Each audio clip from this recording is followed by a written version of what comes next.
Welcome everyone. Here today we'll start with a new topic from this morphology of plant itself. We'll start with inflorescence. Inflorescence. We have studied the different, what is flower, what are the different parts of the flower, that is androecium, gynoecium, calyx and corolla, all of the four parts in detail. We have studied in detail. Now here we will see about inflorescence. We all know what is flower. Here flower is arising, it arises from, flower is nothing but it is a modified shoot. Flower is nothing but it is a modified shoot, that is the shoot has been modified to produce flower. Okay, flower is nothing but it is a modified shoot, that is the shoot which were producing branches and all. Now that shoot has been changed into a flower, that is changed into flower, that is the shoot has changed into a modified, the shoot has been modified into a flower. Here what happened?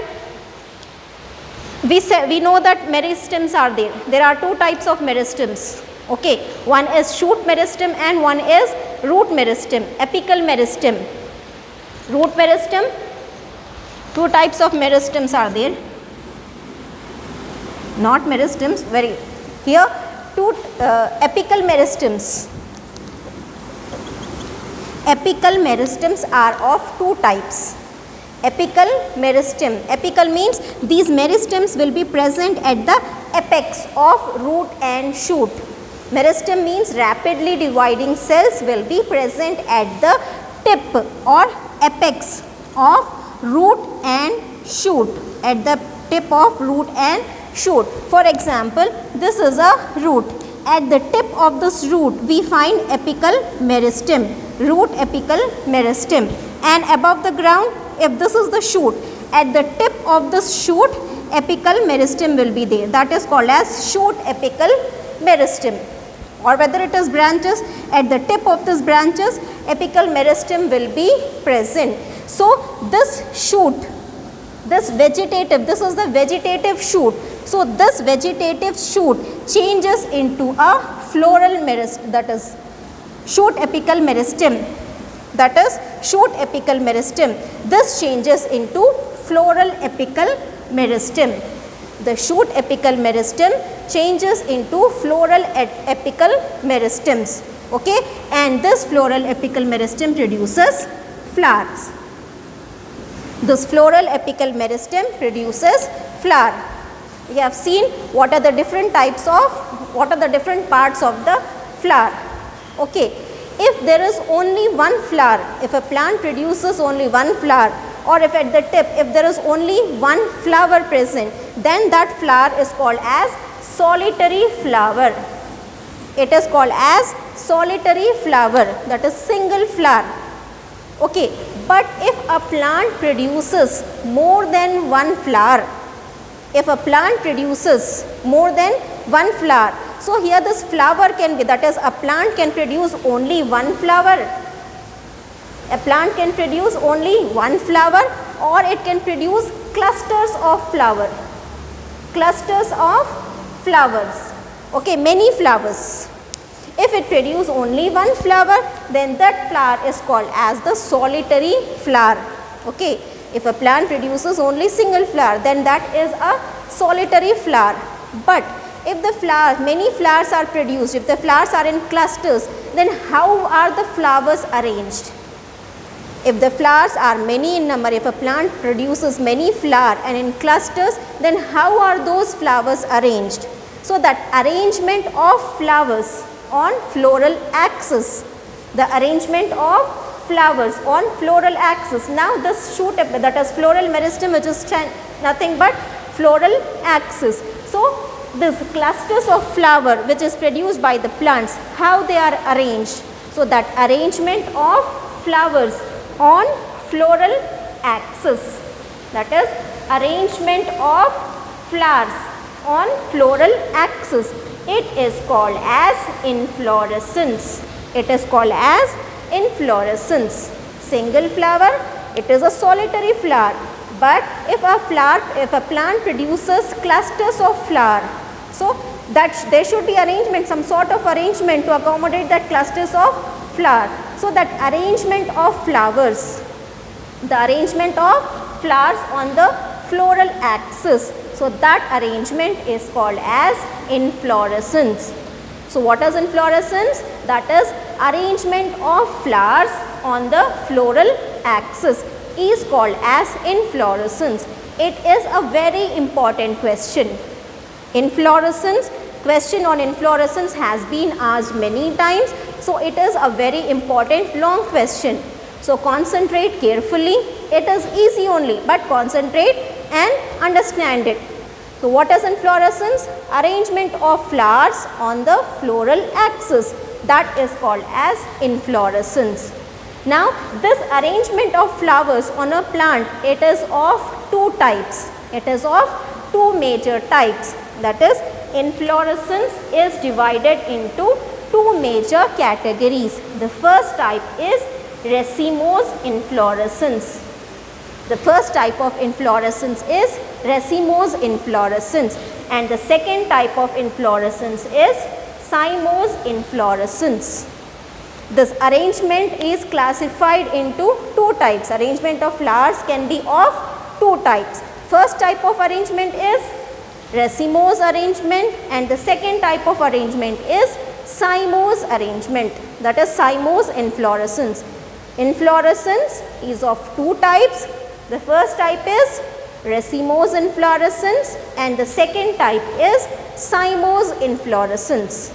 Okay, now let us see what is this racemose inflorescence and cymose inflorescence. Coming to this racemose inflorescence, the first type of inflorescence, that is racemose inflorescence. So here the first point which is given in our book is that in racemose inflorescence, the plant shows indefinite growth. The plant shows indefinite growth. Okay, so here for example, it is this is the that is peduncle. Peduncle is nothing but axis on which flowers will be arised. Okay, so this is a peduncle, or this, you just imagine this is a floral axis. This is a floral axis. Okay, now if this floral axis does not terminate into a flower at the end, terminate means at the end flower will not be produced. At the end there won't be any flower, because if at the end of this, if the tip of this shoot, if at the tip of this shoot, if a flower is present, then the growth of that plant will be stopped. The plant will not grow, increase, that is will not grow in size. The growth will be stopped here itself. The plant will not further increase in size. Okay, so but here in this type of inflorescence, here at the tip there is no flower. The tip does not terminate, that is the main axis does not terminate into flower. This is the main axis, it does not terminate, that is at the tip it will not produce a flower. So if it not produces a flower, then the growth will be indefinite. The growth will be indefinite. It can grow to as much length as it wants. The growth will be indefinite. Okay, the growth will be indefinite. And the arrangement of flowers is in acropetal manner. The arrangement of flower is in acropetal manner. Acropetal means here the older and bigger, because the older flowers are the bigger flowers. The older and bigger flower will be at the bottom. That is, see this one. This is the main axis. This is the first flower which has been produced. This is the second flower. This is the third flower. This is the fourth flower. This is the fifth flower. And it goes on continuous, because at the tip we don't have any flower, because the tip is not terminating into a flower. So because if the tip is not terminating into flower, so the growth is indefinite. It can increase, it can go to any length. Okay, but whatever length it wants, it can move. But if a flower is, if this axis is terminated into flower, then the growth stops here itself. Then the growth stops here itself. So in this racemose inflorescence, as this main axis is not terminating into a flower, as at the main axis there is no, at the tip of the main axis there is no flower, so the growth of the plant will be indefinite. The growth of the plant will be indefinite, and main axis does not terminate into a flower. Now coming to this point, we have finished this and this. Coming to this point, here the arrangement of flowers is in the acropetal manner. The arrangement of flowers is in the acropetal manner. Acropetal means the older. This is the first produced flower. This is the older flower. So older flower will be at the base. Okay, older flower will be bigger one and it will be at the base. The next flower a little smaller than this, slight upwards. The next flower a little smaller than this. So the older flowers and the bigger flowers will be at the base, and the newly produced flowers will be at the top, above them, above the old flowers, and the size will be a little smaller when compared to the older flowers. So this type of arrangement is called as acropetal arrangement. This type of arrangement is called as acropetal arrangement. Okay, the main axis does not terminate into a flower. So bigger and older flower will be at the bottom and the new flowers will be upwards. So this type of arrangement of flowers is called as racemose inflorescence. This type of arrangement is called as racemose inflorescence. Now coming to the cymose inflorescence, the second type of inflorescence. What happens is, always this main axis, the floral axis, always terminate into a flower. The main axis always terminate into a flower, and because of this the growth is definite. Definite means it will grow only till the flower is produced, only till a certain height. Then after the flower is produced, after the floral axis has terminated into a flower, then the growth stops. No increase in size will be seen. It can produce branches. Okay, it can produce branches. It produces branches. This branch will also end in flower. It will produce branch. This branch will also end up in flower. So every, that is the main axis, will end into a, or will terminate into a flower. Okay, because of this the main axis terminates into flower, and because of this the growth is definite.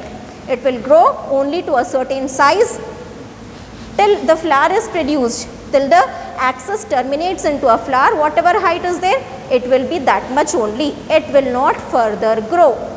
It will not further grow. So this type of arrangement, and the flowers are arranged in basipetal manner. That is the older. For example, this is the main branch. Okay, and it terminates into a flower.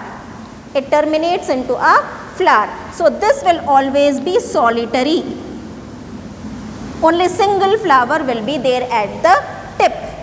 This flower will be always solitary, single flower, because one main axis terminating into a flower, only single flower, that is solitary. Now new other flowers.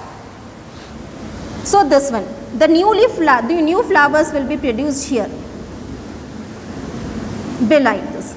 Here the newly produced flowers were from this, sorry, the older flowers were at the base. Now here older flower, this is the first flower, this is the second, this is the third, this is the fourth. Okay, the older flowers will be upwards, that is towards this, near the main branch, that is the floral tip of the floral axis, and the new flowers will be at the base. Okay, now this is fourth, this will be a fifth, this will be a sixth. The new flowers are at the base, older flowers are at the top. Older flowers at top, new flowers at the base. But in this, old flowers are at the base and new flowers are at top.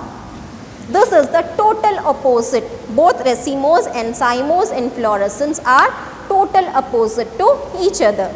Okay. So, as it terminates into a flower, the growth of this is definite and the arrangement is basipetal, that is older flowers are at the top and newer flowers are at the bottom.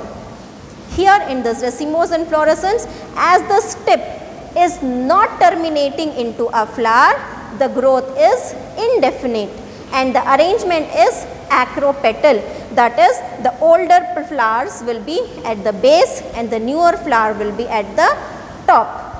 So, these are the two types of inflorescence. So, in this there are in many subcategories. In racemose inflorescence there are many subcategories. In cymose inflorescence also there are many subcategories. So, first we will deal with this categories of racemose inflorescence, different types or different categories of racemose inflorescence. Then we will move on to the different categories of cymose inflorescence.